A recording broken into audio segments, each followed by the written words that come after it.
अपने भाग्य पे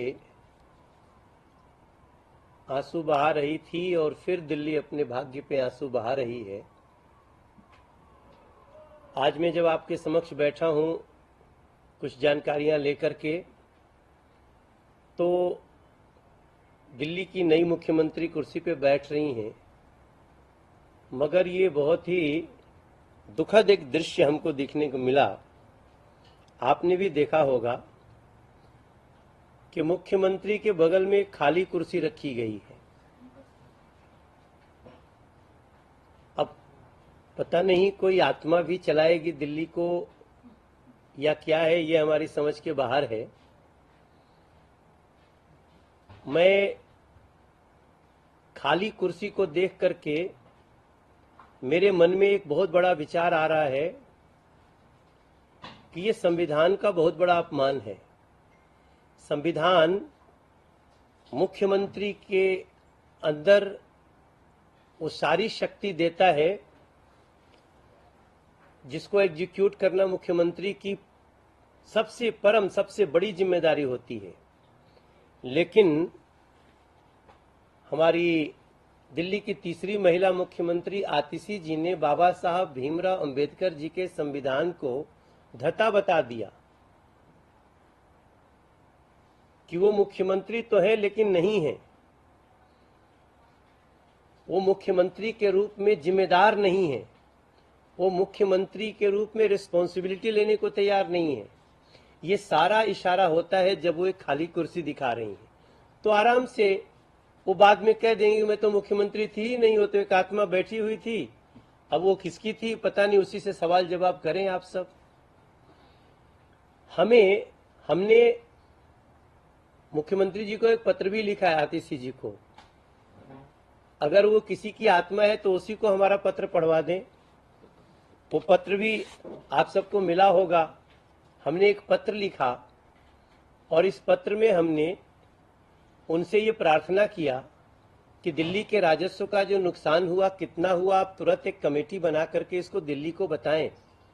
दिल्ली में बिजली पानी के बड़े बिल आ रहे हैं, ये क्यों हैं, इसकी जानकारी दें, इसको रोके तुरंत। और जो जिनसे बिजली पानी के बड़े बिल लिए गए उनको वापस भी करना चाहिए। हमने इसमें टैंकर माफियाओं पे कैसे रोक लगे इसकी प्रार्थना की है। हमने इस पे कैसे नाले साफ न होने से हमारे दिल्ली के बच्चे मौत के मुंह में समा गए। अभी वो बच्चों के परिवार बाहर आकर के बैठा हो, अभी हम यहाँ से जा करके उनसे मिलने वाले हैं। तो इन सारी कई जो हमारे जवाब हैं वो उनको देने के लिए हम तो सोचते थे आतिशी जी को मांगना पड़ेगा, वो खाली कुर्सी से मांगना पड़ेगा मुझे। हमारा दिमाग बहुत उलट गया है। ऐसी परिस्थिति में हम एक बार फिर से याद दिलाते हुए हम निवेदन करेंगे कि मुख्यमंत्री के रूप में आप मुख्यमंत्री की जिम्मेदारी संभालिए। इस प्रकार का पहले से नाटक करना ये दिल्ली के जख्मों पे नमक रगड़ने जैसा हो जाएगा। हमारा उद्देश्य क्या है? हमारा उद्देश्य है दिल्ली के लोगों को राहत देना, दिल्ली के लोगों को खुशी देना। और अब हम जो दूसरी बात आपसे कहना चाह रहे हैं, जरा ये पोस्टर पीछे ला दो भाई। आज हम आपको एक बहुत महत्वपूर्ण जानकारी भी देंगे दिल्ली के युवाओं के लिए, दिल्ली के उन सभी बच्चों के लिए जो रोजगार, जो नौकरी चाहते हैं। हमने उनके लिए एक बहुत ही महत्वपूर्ण कदम उठाया है। आज हमको आपको ये बताते हुए बहुत हर्ष हो रहा है। इसको यहीं सामने रहने दो। आपको बताते हुए बहुत हर्ष हो रहा है। एक पोस्टर हमारे पीछे आ गया है। हमारे संसदीय क्षेत्र के युवाओं के लिए, उनकी नौकरी के लिए हमने एक बहुत महत्वपूर्ण कदम उठाया है। और इस कार्य में जो हमारे परम सहयोगी बने हैं, टेक महिंद्रा, मैं उनका धन्यवाद करना चाहता हूं। टेक महिंद्रा के अधिकारी हमारे साथ दो लोग बैठे हैं और आप सबको जानकारी देना चाहते हैं कि हम जॉब मेला का आयोजन कर रहे हैं और हमें अपने लोकसभा क्षेत्र से लगभग 1000 लोगों को ये प्रथम और द्वितीय चरण में उनको नौकरी देना है। हम इस बात में विश्वास करते हैं कि युवाओं को महत्वपूर्ण अवसर मिलना चाहिए। उसके लिए हम सरकार स्तर पे भी, संसद के स्तर पे भी और जो अलग अलग कंपनीज भारत में काम कर रही हैं उनसे संपर्क करके हम सीधे सीधे अपने क्षेत्र के युवाओं को इसी जॉब मेले से सीधे नौकरी के लिए सिलेक्ट करना चाहते हैं। आपको हम बताना चाहते हैं कि इस जॉब मेला का आयोजन 26 और 27 सितंबर को हम कर रहे हैं। इसी 26-27 सितंबर, आज जब हम बात कर रहे हैं आपसे, आज 23 सितंबर है। 26 और 27 सितंबर को ये जॉब मेला का आयोजन उसी कॉलेज में, हमारे लोकसभा क्षेत्र के अखिलेश दास इंजीनियरिंग कॉलेज में हमने ये जॉब मेला रखा हुआ है। और ये मेला हमारे युवाओं को न सिर्फ अवसर प्रदान करेगा बल्कि उज्जवल भविष्य की दिशा में एक बहुत महत्वपूर्ण कदम साबित होगा, ऐसा मेरा मानना है। हमारा उद्देश्य है कि हमारे क्षेत्र के युवा अपने कौशल और प्रतिभा के आधार पे, इस बात पर बहुत जोर दे रहा हूं मैं, कौशल और प्रतिभा के आधार पे, जिसके पास स्किल है, जिसके पास प्रतिभा है, उसके लिए तमाम अवसर है। और वो टेक महिंद्रा हम लोगों के साथ मिल करके इस कार्य को कर रही है। अच्छी कंपनियों में रोजगार प्राप्त करें, इस उद्देश्य की पूर्ति कर रहे हैं। ये मेला केवल नौकरी प्रदान करेगा ऐसा ही नहीं है, वहीं तक सीमित नहीं है, बल्कि ये युवाओं को उनके स्किल्स को निखारने का भी काम करेगा और तमाम संभावनाएं आगे जाती हैं।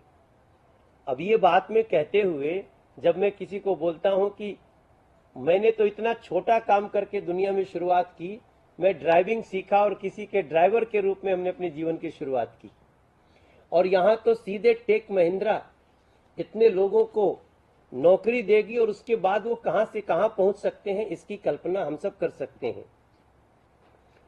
हम टेक महिंद्रा का आभार प्रकट करते हैं जो युवाओं के रोजगार के लिए अवसर प्रदान करने में इनका सहयोग मिला है।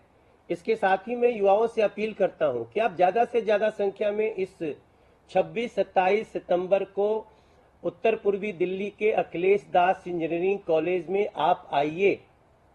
टेक महिंद्रा के लोग वहां रहेंगे और वहीं, जैसे होता है कैंपस सिलेक्शन, हम वहीं से आपको सिलेक्ट करके और सीधे उसके लिए आगे ले जाएंगे। उसकी बाकी जो कंडीशन, शर्तें होंगी आप सबको वहां पे बताई जाएंगी। और इसके लिए इस संदेश से युवाओं को प्रेरणा और दिशा मिले, ये हमारा भी उद्देश्य है और हमारी सरकार का भी ये उद्देश्य है। नरेंद्र मोदी जी ने पीछे भी कई बार कहा कि हम ऐसे कई कार्य सांसद किसी कंपनी से मिलकर कर सकते हैं। सो मैं टेक महिंद्रा का धन्यवाद करते हुए ये जानकारी देना चाह रहा हूं कि ज्यादा से ज्यादा संख्या में आए।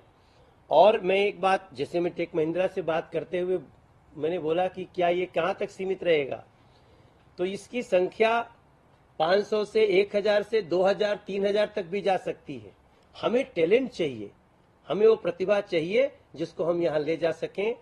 तो मेरी प्रार्थना थ्रू मीडिया कि 26 और 27 सितंबर को आप सभी नॉर्थ ईस्ट दिल्ली के अखिलेश दास इंजीनियरिंग कॉलेज में आए और इसमें टेक महिंद्रा अगर कुछ कहना चाहता है तो हम उसकी जानकारी आपको दे देते हैं।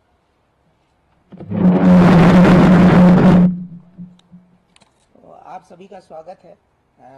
मैं Pratyush Rahul Tech Mahindra campus hiring team को हेड करता हूँ, बीपीएस वर्टिकल का। तो सबसे पहले मनोज तिवारी जी का और इंडियन गवर्नमेंट का बहुत बहुत धन्यवाद कि हमें ऐसा प्लेटफॉर्म मिला। हम लोग हमेशा से अलग अलग कॉलेजेस में जाते थे, कॉलेजेस हमसे कांटेक्ट करते थे और ये 1-on-1 रिलेशनशिप होता था। बट इनके माध्यम से हमें एक प्लेटफॉर्म मिल रहा है कि जिन कॉलेजेस में हम नहीं जाते थे और नहीं जा पाते थे, तो there are many people over there, they are still untapped and unexplored. तो हम लोग को ऐसे लोगों से मिलने का मौका मिलेगा और उनको भी एक अपॉर्चुनिटी मिलेगा एक एमएनसी में काम करने का। बस इसी के लिए हम लोग बहुत बहुत शुक्रगुजार हैं मनोज तिवारी जी का। बहुत बहुत धन्यवाद।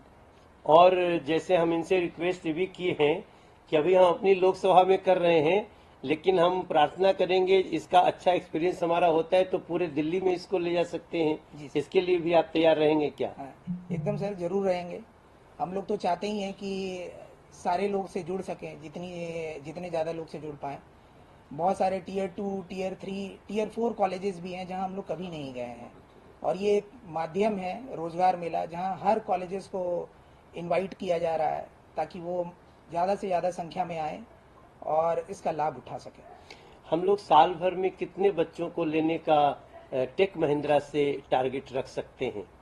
जनरली हर साल हम लोग 15,000 फ्रेशर्स का हायरिंग करते हैं बीपीएस वर्टिकल में, और ये ऑल अक्रॉस इंडिया होता है, नॉट ओनली फॉर दिल्ली। तो हम लोग अलग अलग लोकेशन में, जैसे हमारा रिक्वायरमेंट नोएडा में है, चंडीगढ़ में है, पुणे में है, विशाखापट्टनम में है, हैदराबाद में है, कोलकाता में है, भुवनेश्वर में, तो बहुत सारे जगह पे है।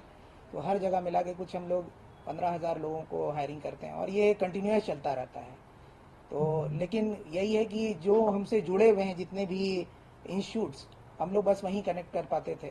ये एक बहुत अच्छा माध्यम है, जाकि और भी किसी गवर्नमेंट को अगर हमसे मिलना है या कनेक्ट करना चाहते हैं तो ये भी एक अच्छा प्लेटफॉर्म है हमारे लिए कि हम लोग उनसे बोलें कि अगर हम लोग को, अगर आप जैसे सुविधा प्रदान कर रहे हैं वो लोग भी करें तो हम लोग वहाँ भी जाएंगे।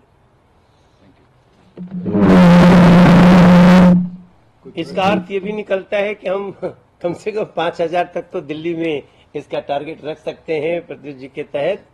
और आज के लिए हमारा यही है। बाकी आपको कुछ मन में हो तो पूछ सकते हैं, नहीं तो हम इसी हाँ 1-to-1 थैंक यू। नमस्कार दोस्तों, बीसीआर न्यूज़ में आपका स्वागत है। मैं हूं आपका होस्ट एंड दोस्त अजय शास्त्री। उम्मीद है आपको ये हमारा वीडियो अच्छा लगा होगा, तो आप इसको शेयर कीजिए और लाइक कीजिए, और साथ साथ हमारे चैनल को सब्सक्राइब भी कीजिए। जी हाँ, ऐसे ही नए वीडियो के साथ फिर आपके साथ हाजिर होंगे। तब तक के लिए आपसे अलविदा लेते हैं। भारत माता की जय, वंदे मातरम। जय हिंद दोस्तों।